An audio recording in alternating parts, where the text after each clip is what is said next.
Daman, suppression of mind, जिसका existence आपको लगेगा कि बाहर है ही नहीं, एक्सप्रेशन में कहीं वो नज़र नहीं आएगा, किंतु आप देखेंगे कि चित्त में, मन में, मस्तिष्क में उसी का पूरा कब्जा किया हुआ है, आपके भीतर पूरा भरा हुआ है।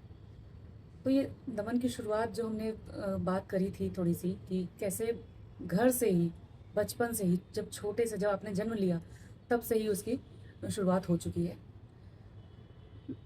जब हम स्कूल में भी जाते थे, हम कहते हैं कि घर से हम शिक्षा लेते हैं, स्कूल से सीखते हैं, पर हम सीख क्या रहे हैं? हम सिर्फ और सिर्फ अपने इमोशंस को दबाना सीख रहे हैं, अपने भावों को कैसे उसे छुपा कर रखना है वो सीख रहे हैं।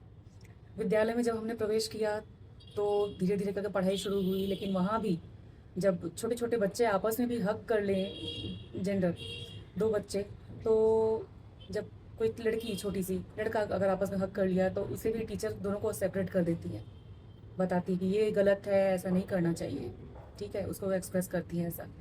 बच्चे के माइंड में वो चीज़ें फीड हो रही है कि ये फ्रेंडली होना, प्यार जताना बिल्कुल भी गलत चीज़ है। फिर आते हैं हम, जब हम मुझे याद है कि क्लास 8th और 9th में जब मैं थी, तो वहाँ पे बायोलॉजी में रिप्रोडक्टिव सिस्टम को चैप्टर शुरू हुई थी। तो उसमें टीचर का क्या जेस्चर था कि children, this chapter is not important, waste, skip it, let's move to the next chapter. ये उनका जेस्चर था। तो आप देखिए कि हम तो उस चीज़ से बिल्कुल अनभिज्ञ रह गए ना, कि आखिर बॉडी का विज्ञान है क्या, साइंस है क्या, कैसे काम करता है ये। हम तो उसे छुपाने की वाली चीज़ समझ लिए कि अगर हमारे शरीर में कुछ ऐसे अंग हैं, प्रजनन करता है, प्रजनन में हेल्पफुल होता है, वो जो अंग है वो सारे के सारे क्या हैं, छुपाने के लिए है शरीर में। हम ढक के रखते हैं, उसके ऊपर बात भी नहीं कर सकते, डिस्कस भी नहीं कर सकते हम उसे। वो जो सप्रेशन हमारे माइंड में, फीड में जो घुसता गया, वो घुस घुस करके आप देखेंगे कि पूरे अपने मन, मस्तिष्क और शरीर में हावी हो गया है। दमन से आपके शरीर में कब्जियत होती है, आपका पेट अच्छे से साफ नहीं होगा, आप जो चीज़ें खुल करके एक्सप्रेस करेंगे आपका शरीर भी वैसे ही आपको रिस्पॉन्ड करेगा। आप बिल्कुल इस तरीके से अपने आप को रखिए कि आप खुल सकें, कह सकें, कह रहे हैं ना, सिर्फ कह रहे हैं, कर तो नहीं रहे हैं। यदि हम देख रहे हैं कि दो लोग प्यार में हैं, उसके बीच में यदि कुछ संभोग जैसी कोई क्रिया हो रही है, तो उस पर बात करना, चर्चा करना, या किस तरीके से ये चीज़ें होना चाहिए, उस पर अगर चर्चा कर रहे हैं तो ये कोई शर्म की का विषय है ही नहीं।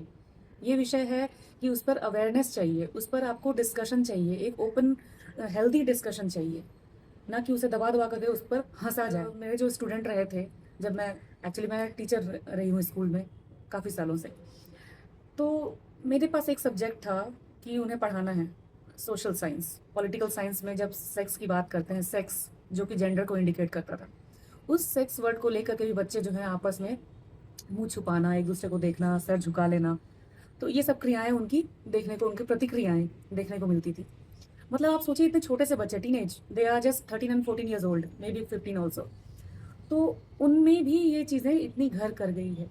करना क्या है इसमें? आपको कुछ नहीं करना है। यदि बच्चों की क्यूरियोसिटी है तो उसे क्लियर कीजिए, उससे हेल्दीली बात करिए। सबके परिवारों में ऐसा होता है, पूरी सोसाइटी इस पर निर्भर है, आपका जन्म भी इसी क्रिया से हुआ है, इसमें शर्म की क्या बात है? यदि अगर यह इस पर बात करना भी शर्म की बात है, तो सबसे बड़े शर्म तो वो हैं जो कि जन्म लेकर के यहाँ बैठे हुए हैं।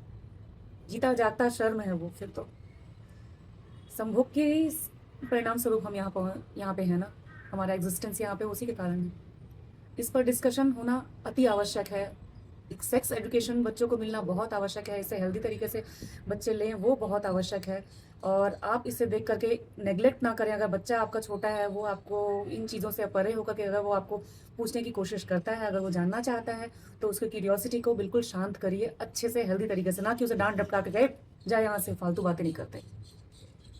समझिए, अंतर यहीं से क्रिएट होता है, और सप्रेशन जो है माइंड का, यहीं से शुरुआत होती है। दमित चित्त यहीं से उनका निर्माण होता है। तो ये हमें नहीं चाहिए, ये बीमारी है, रोग है। चलिए इस पर काम करते हैं और खुल करके इस पर बातें करते हैं। यदि आपको मिलता है तो, ऐसा नहीं कि आप गाते रहेंगे इसके विषय में, लेकिन अगर आपको मौका मिलता है तो आप इससे पीछे नहीं हटेंगे, आप इस पर बात करेंगे, चर्चा करेंगे।